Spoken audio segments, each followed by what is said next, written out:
Okay, so I'm going to assume that it's clear how to do the identifying of the pillars that require your attention. Understand here it's not school. There's no formulas to apply. There's no, mathematical equation that will give you the answer and where you can be certain that that's the answer. We're looking here at more a intuitive point of communication with yourself, right? In the end, it's not about this chart. This chart is just a tool to help you become more aware of and help you communicate with yourself about the things you're already wanting to talk about, but haven't yet made the time for. So the glancing of going over the circles and seeing which one stands out, it's a point of trust where you need to trust yourself to know which one is standing out. Because even that, I can't define it for you. I can't define what does it mean that it stands out? What does it mean that it jumps out? What does it mean that it buzzes? I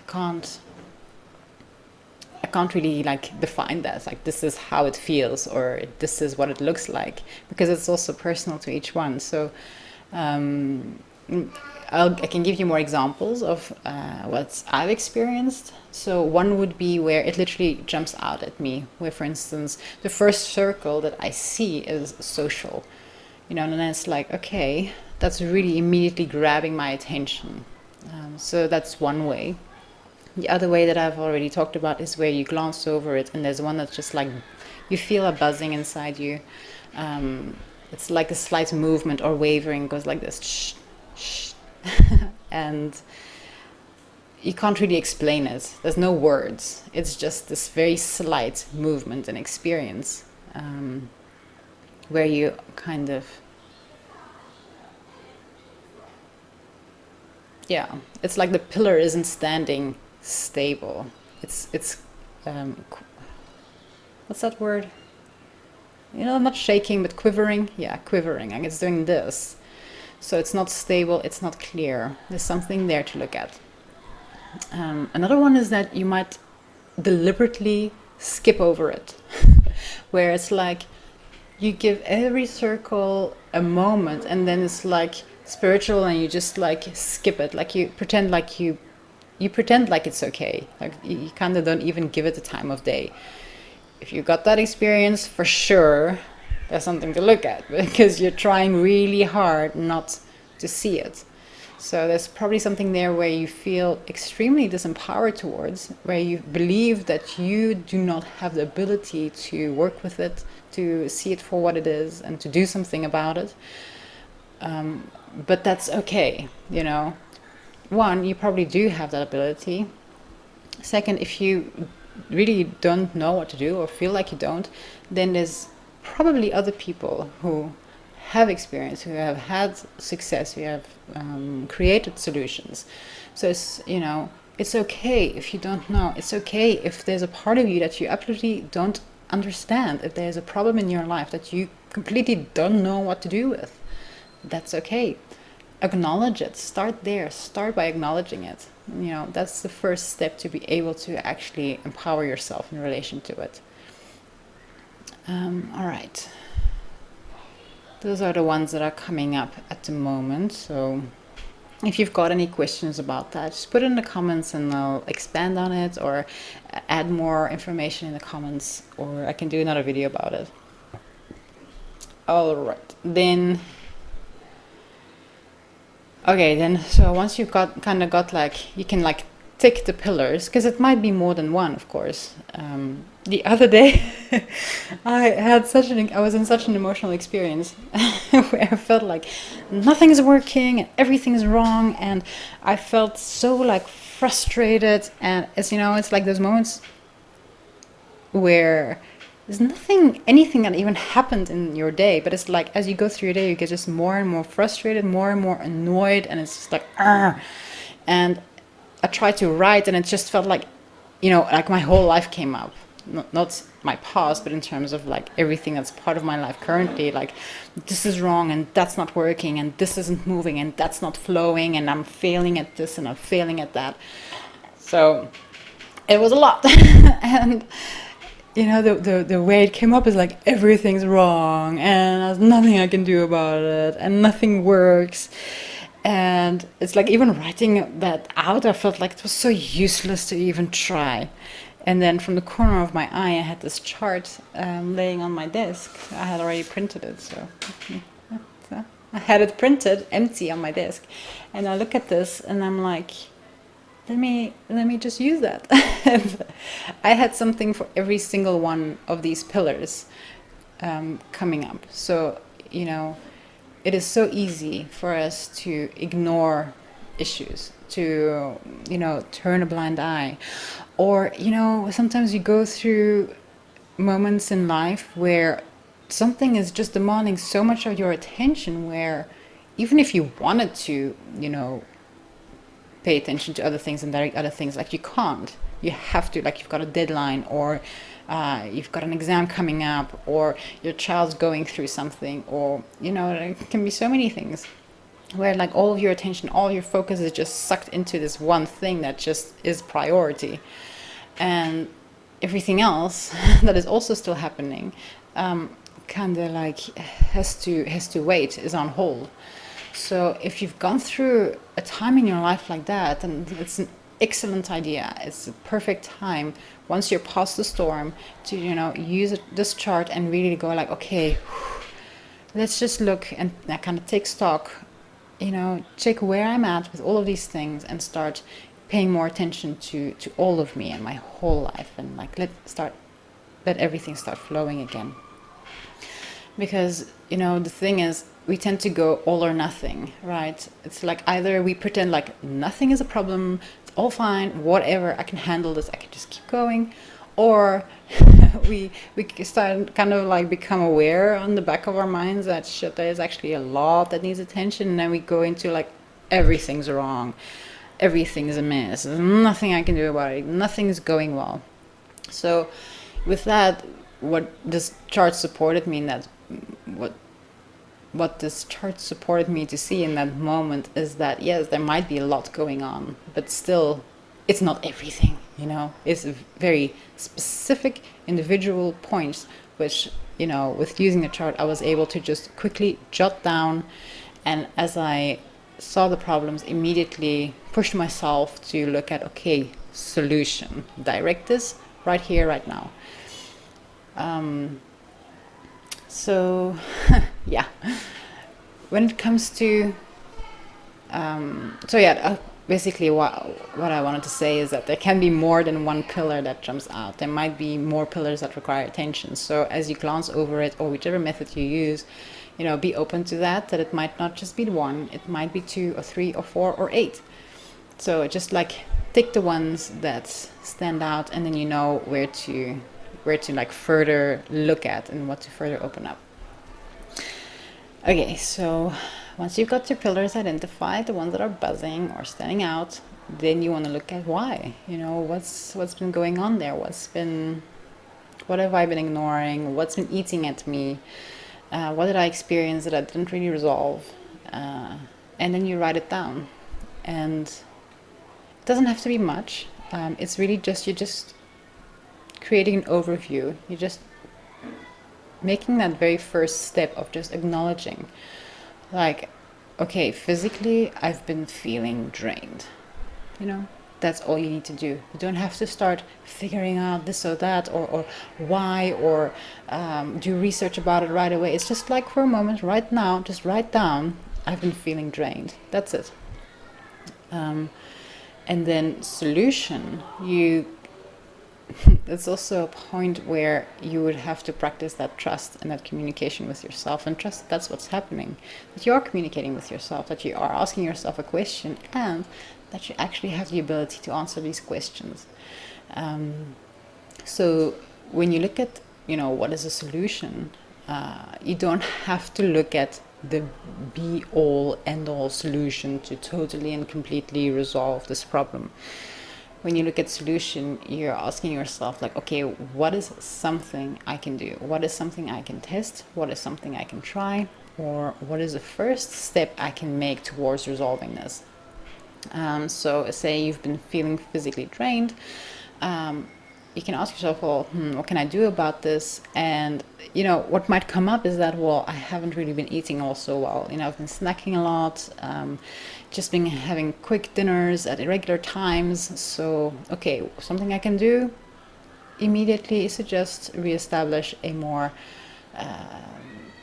regular eating pattern and go back to making nice meals that are wholesome and that support my body more.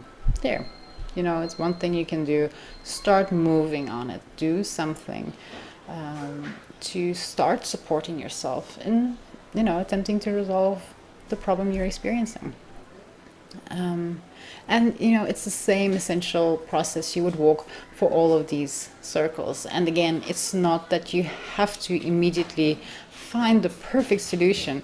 What might come up as a thing you can do is, for instance, reach out to person XYZ because I know they've dealt with something like this, so let me ask them.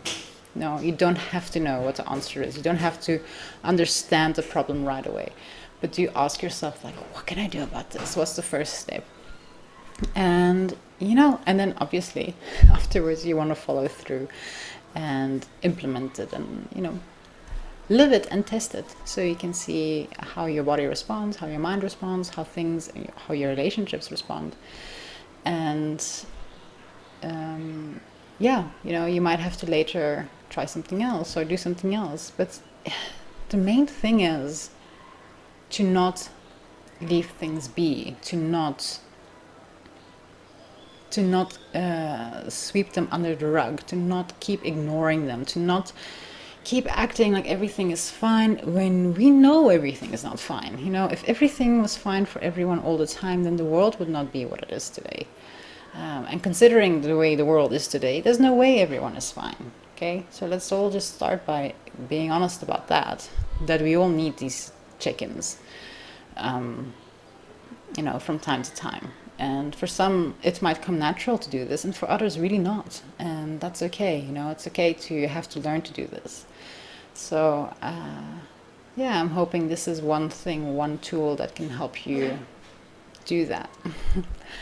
And the last point I wanted to just talk about a bit more is when to use this. So I already gave the example of when you've been going through a rough time where you to a point had to leave everything else be, kind of had to put on the blinders so you could just focus on this one thing that required your attention the most. After a period like that, do use this to kind of reconnect with all of yourself and be able to kind of reintegrate into your life and address the things that were left for a little while. So that they don't, start accumulating and problems get worse because we don't deal with them, and then they create these bigger issues later down the line where we're then forced to have to deal with it. Where at that point it's usually much harder to direct it, When something is a buzz inside of us, it's something that's still quite easy to change. You can still do something about it. When your life is falling apart around you or your body is breaking down, it's not a buzz anymore. Now you've got consequence, and consequence is much harder to direct and change because it's now already done. It's physically manifested. So it's super important to start creating that awareness of those buzzes, because we all have them. Actually, if we're honest with ourselves, we all know actually already how to do this chart and what it means. Just have to take the steps, practice it more, fine-tune it, become more sensitive to it, and especially take it into our daily living and actually start applying the solutions we're seeing are needing to be walked. Okay, so that's the one. I'm just going to move this a bit.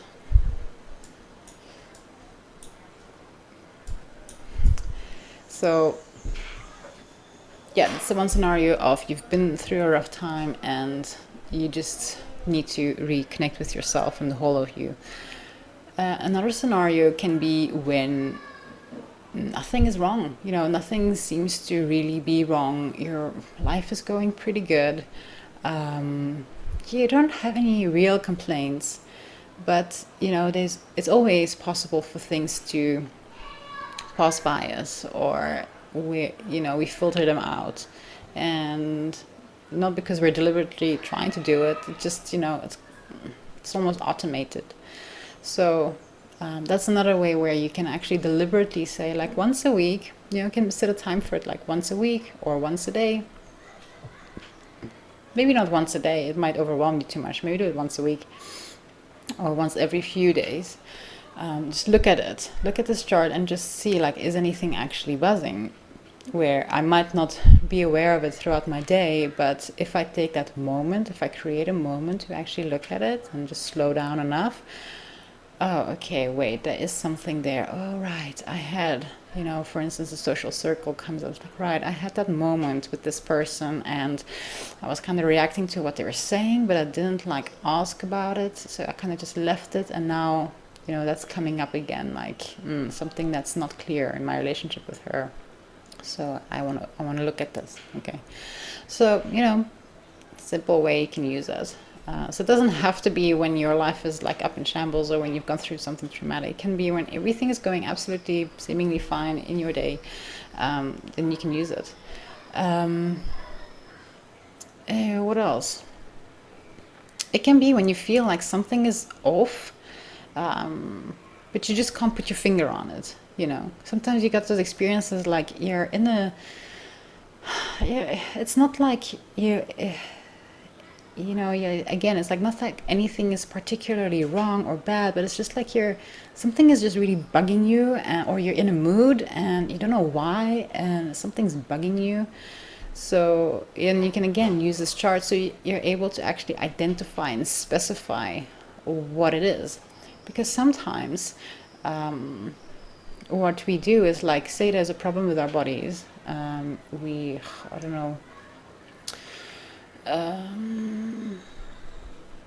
like you become aware that you've been misplacing things a lot, or your memory is not working the way you'd want it to, and it's like you became aware of it and it started bugging you, but you were like, don't want to look at this now because I don't want to think that there's something wrong with my brain. So you pushed it aside, but this fear is still kind of there, and because we're not allowing ourselves to look at what the fear is really about, which is the memory, it just circles inside of us, and then it gets annoyed because this fear is running, and then it can easily turn into anger, and then we say are having a conversation with our partner and we just let this anger out, and now it seems like there's a problem with our relationships, when actually it was nothing about our partner. It had nothing to do with them. It's just because we had in a previous moment had a buzz in terms of our physical, in terms of our bodies, but we didn't direct it, and now it came out in relation to our partner and the relationship. So as soon as you feel there's like that thing that's building of that annoyance and the bad mood, and something is wrong or something is not right, then you want to use this chart before it builds up too much, where it then starts causing havoc in other parts of your life, which is unnecessary. Yeah, I would say that's it for now. If you've got any questions, let me know. I can answer in the comments. Put the questions in the comments, or you can message me directly. That's fine too. And then I will do another video, or I can answer you in the comments, and then I'll also figure out a way to share the actual chart, and then you can please use it and then let me know how it goes for you, or if you have any ideas or suggestions of how to change it and adjust it. That would be awesome. Great. Okay, I'm gonna leave it to here because I think it's been going for some time, and I hope this helps you, and thank you for watching. Bye.